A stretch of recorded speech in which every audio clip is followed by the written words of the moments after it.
Assalamualaikum warahmatullahi wabarakatuh. Alhamdulillahi rabbil alamin. Wassalatu wassalamu ala asyrafil anbiya'i wal mursalin wa ala alihi wa sahbihi ajma'in. Faqala Allah fil Qur'an, a'udzu billahi as-sami'il 'alim minasy syaithanir rajim. Bismillahirrahmanirrahim. Dzalikal kitabu la raiba fihi hudal lil muttaqin. Inilah kitab yang tidak ada keraguan padanya, petunjuk bagi orang-orang yang bertakwa. Kaum muslimin yang mulia, kita melanjutkan pelajaran kita untuk memperhatikan problema fundamental yang menimpa umat Islam. Dalam 2 sesi yang lalu, kita sudah menjelaskan tentang du'ful iman. Kelemahan iman adalah kelemahan fundamental.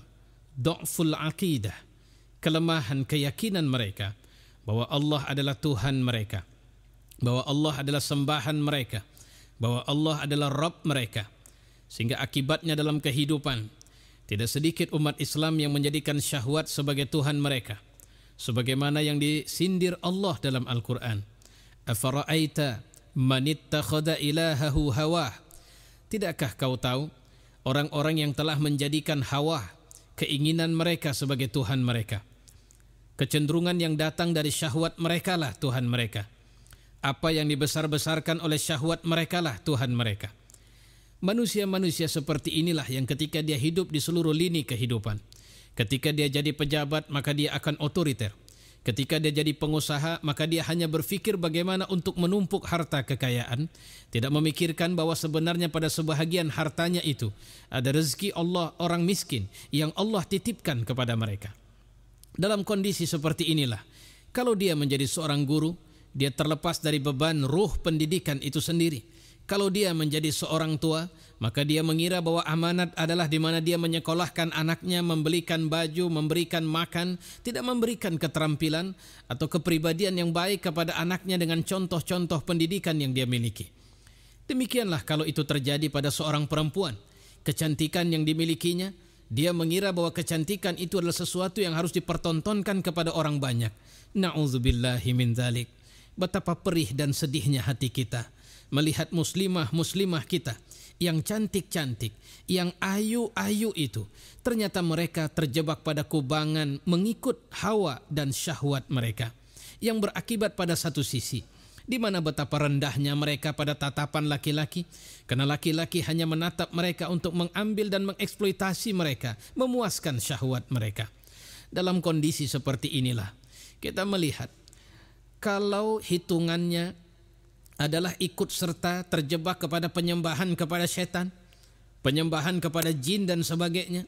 Saya juga sedih masyarakat kita ini begitu lemah akidahnya, sampai-sampai untuk dagang sarapan pagi saja, kita ambillah dagang lontong saja harus pakai pelaris, harus pakai alat-alat syirik.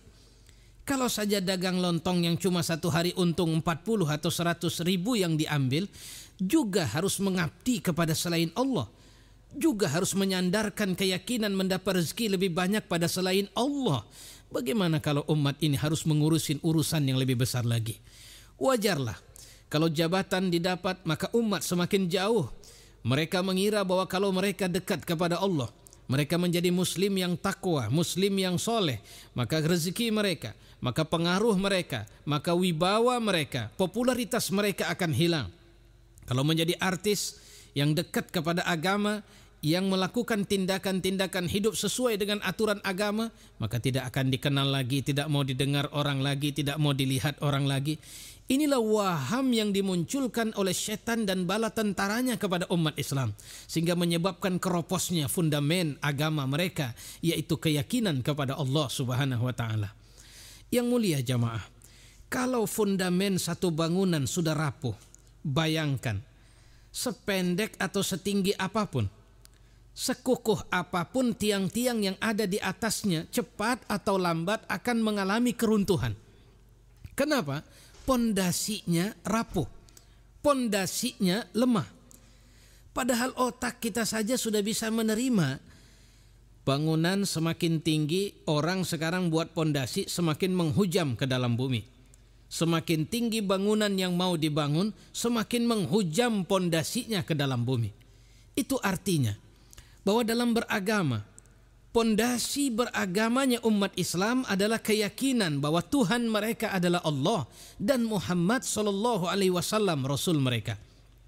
Tapi yang mulia jamaah, jika Anda seorang ayah atau orang tua di satu rumah tangga, cobalah perhatikan seberapa faham anak-anak kita kepada biografi Rasulullah SAW.